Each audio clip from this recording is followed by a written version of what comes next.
Good evening, everyone. My name is Matthew Petrinia, and I'm an assistant professor in the English and Speech department.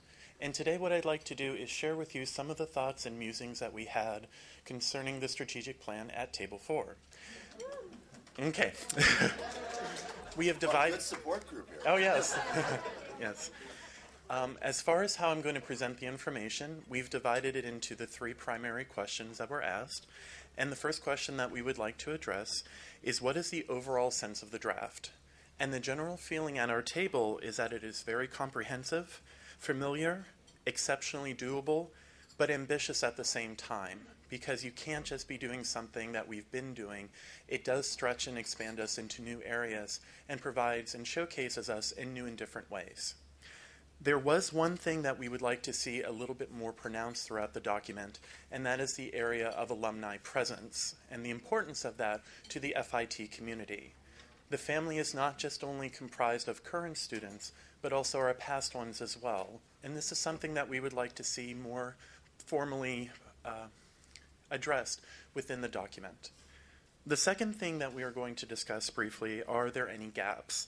And currently we have a list of 7 things that we feel should be addressed more comprehensively within the document. Signposting is important. The first one that I'd like to discuss with you is that liberal arts is currently not present within the mission statement or the vision, and we feel this is something that needs to be addressed a bit more. It is going to let us know what the past issues were and our way of fixing things if liberal arts is more prominently identified there. In fact, one of the things that we also talked about is the overall tone of the document. And actually, I misspoke it just a second ago. The idea that we want, when we read the document through, it was the idea of here's all the things that we need to work on. So in a way, it seems a bit not negative, but in a way it's something that we're trying to show, here are all the things that we haven't been doing well. If we could reword that to make it a more positive document, that is something we would feel is beneficial. The second, or the third thing that we're doing is that we would like... So this is a gap, is it? Or... Yes, this would be a gap. Okay. The third gap that we'd like to address is the idea of what is meant by the term conscious design. We're not exactly sure what that means, and we'd like that to be clarified and discussed a bit more within the document. Does it take into the account of the design process? Is it addressing concepts of civility of design? Or is it just focused specifically on aesthetic value? So we'd like a little bit more information in that area as well.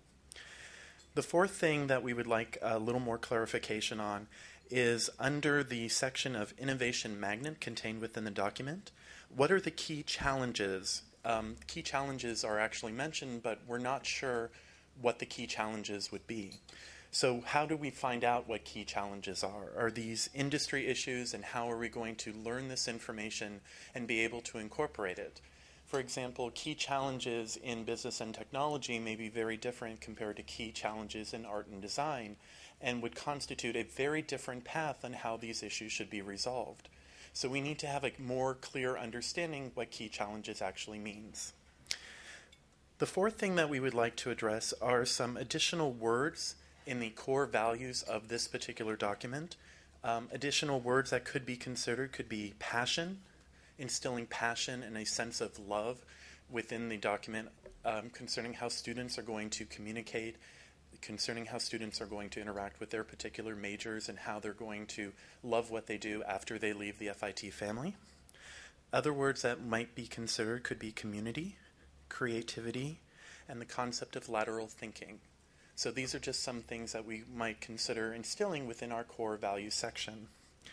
The next one that I would like to develop is the idea of the pop-up exhibits, along with other events showcasing FIT research and creative work. We're very curious who the intended audience or public for these types of measures were going to be. Are we specifically addressing a high school population as a recruitment tool to bring students into FIT? Is it to make ourselves more well-known within the FIT community, or is it to make ourselves more known outside FIT? And what type of events would take place in order to make more citywide awareness, statewide, national, or even international? The sixth thing that we'd like to discuss is that we'd like a more prominent featuring of mentoring throughout the document. We believe mentoring is an important part that needs to be discussed a bit more. And then finally, dealing with issues of globalism.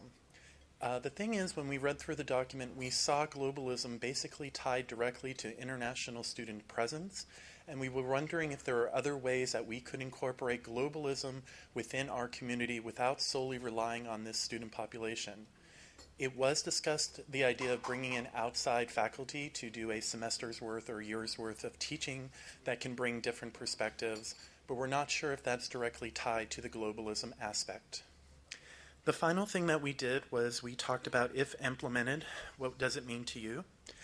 Different perspectives that were offered. From fine arts, it is viewed as something fantastic. It is going to enhance the curriculum here and what we do at FIT, but it also extends research. And one area that was particularly exciting is the idea of the campus commons, something that is definitely needed here at FIT. From the College of Business and Technology, they have a culture of research, but this document is actually going to increase that. And one thing that's particularly exciting is bringing in other students to work on this research with them. It is a co-construction of knowledge, which is something that is really interesting to them. And the idea that industry will now see us as a viable resource to come to when they have problems. And how can we help them, and how can we make their industries more successful? In addition to that, we have an administration perspective. This document creates a clear framework for messaging, and it is going to make us better understood from an external perspective. And then finally, from the area of liberal arts, that students are going to be more fully aware of how the industry that they choose, and their role in shaping the world that they are going to find themselves in.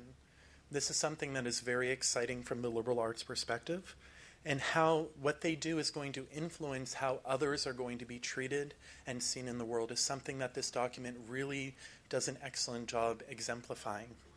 And then finally, from a student perspective, the idea, although she mentioned it might be a little bit of a cliche, the idea of power through education. And this is something the document does. It certainly empowers our students to be model citizens within the workplace, but within life as well. And this is our report from Table 4. Thank you.